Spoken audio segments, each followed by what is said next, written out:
It never was a fight of mine, never, not for a moment. The first thing is the most obvious is that this band is incredibly successful and that I am making one hell of a living. And like now I'm gonna start running around campuses going, hey, what are you, hey, that's mine. And if you want it, you better pay me for it. You know, what kind of little grub am I at that point? It changes my whole perspective on the world. But the point is that you put it on Napster because the technology is here, it's gonna happen. And I better join forces with it. I better be part of it rather than trying to say, stop the world, you can't go any further here, when you know if you take that point of view, it'll roll right over you. Yeah, you just look stupid. I mean, I don't know. I mean, I understand. I totally understand. And I have a lot of friends who disagree with me on this. I absolutely understand the idea that an artist who makes, someone who paints a beautiful painting, that's the idea that it be, as soon as he gets it done, it gets ripped out of his hands and, and is public domain without any compensation is essentially wrong. If someone works at anything, you get paid. I'm overpaid as it is, but so I'm not going to complain about anything like that. But so I understand that point of view, but I also think that in certain situations, you have to understand that what you're going to have to do is adapt yourself to the future. Cool, so whenever they ready, I'm ready. Whenever y'all ready, I'm ready. Okay. When the world ends. Longest song on this album is what? Oh, I think there's one that's approaching 5 minutes, but most of them are under 4 minutes. I mean, to me, the model is always Chekhov, who could say more in one paragraph than most lesser writers could say in a novel. And the kind of density that's involved with that kind of storytelling, both lyrically and musically, I think it was, for me, is always the goal of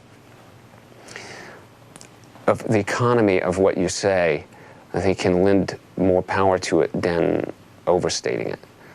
Is it more commercial in your judgment than other things you've done?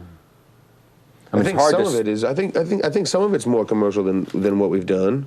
I didn't write this album for commercial reasons, but there are songs that are catchy, which I think is sort of what is, in a sense, commercial. But I don't think we've compromised complexity or being musically adventurous. Yeah, but these lyrics were the lyrics you've been thinking about, and this music happened to fit the lyrics, or did you go to the lyrics only after? Really, only you created the music. Really, I only went to the lyrics afterwards. There's one song, When the World Ends. A friend of mine had a poem that they used to, that had that line in it, and I just liked that one line. So, When the World Ends, and then I went downstairs and just sang When the World Ends, and then I just come up with something. When the world ends, you're gonna come with me. We're gonna be crazy like a river bends. We're gonna float through the crisscross of the mountains, watch them fade to nothing. When the world ends, And then every time I was at a loss for words, I'd say, when the world ends, and then I'd say something else, and then I'd go back to it. When the world ends, this is what's going to happen. When the world ends, we'll be burning one. When the world ends. And that relief of not having any rules around about when the world ends. What do I say now? Just when the world ends, just come up with it. Fade away, fade away. And the world's done. Ours just begun. It's done. Ours just begun. We're gonna dive into the emptiness. We'll be swimming. When the world ends, we'll be making love. That kind of thing, As opposed to when the world ends, I'll be lying in a dick with flies buzzing around my eyes. Indeed, Matthew's recent marriage to his longtime girlfriend, the arrival of Glenn Ballard, and the new surroundings in Hollywood finds the band rejuvenated and optimistic. I think these songs we've done have been like the best songs we've ever recorded, I think.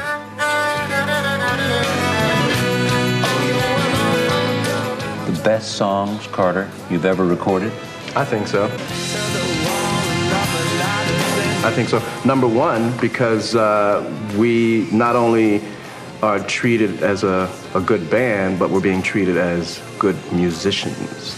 And I think that's probably the most important thing for us, because for so long, we, just playing stuff by ear.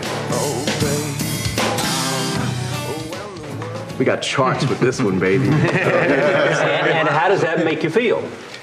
Professional. Makes me feel like a professional. As professional musicians? Professional musicians, yeah. And I think that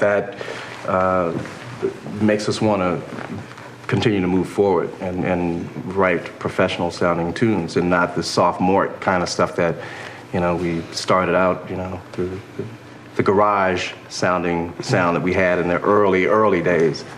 Every Day will be released on February 27th. What do you hope it does in the fullest expression of your hopes and dreams and aspirations of what this album does? Well, I mean, as a writer, I love praise.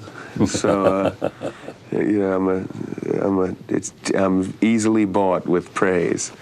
I hope people love this record, but I also hope that its intention, which is, I think, more honorable than anything I've done before, and I hope that it manages to get past people's cynicisms about change, about how earnest it is in some ways. You have always resisted the notion that somehow Dave Matthews Band was a new Grateful Dead, because you looked at the sources that influenced you and each member of the band and said the whole variety of people had influenced who we are musically. Some of the people who anticipate this CD are going to say, am I going to still see what I loved about Dave Matthews Band in this CD? I think those people will hear that amplified. I think bigger and better. Yeah, I think lighter, brighter, more aggressive, more. Yeah, I think everyone's playing. I think Stefan sounds exceptional on this. I think Boyd is playing counter melodies and doing things that he's done on occasion in some songs. People say things like breakthrough.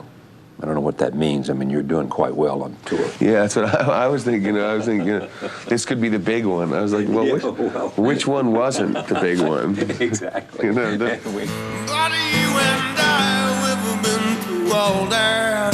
Yes, we have. This is not our face. Does it get any easier? There's certain things that have gotten easier with time. Our travel conditions, it's not 12 of us in a 15-passenger van. You weren't renting the top floor of the Ritz-Carlton in San Francisco. Exactly.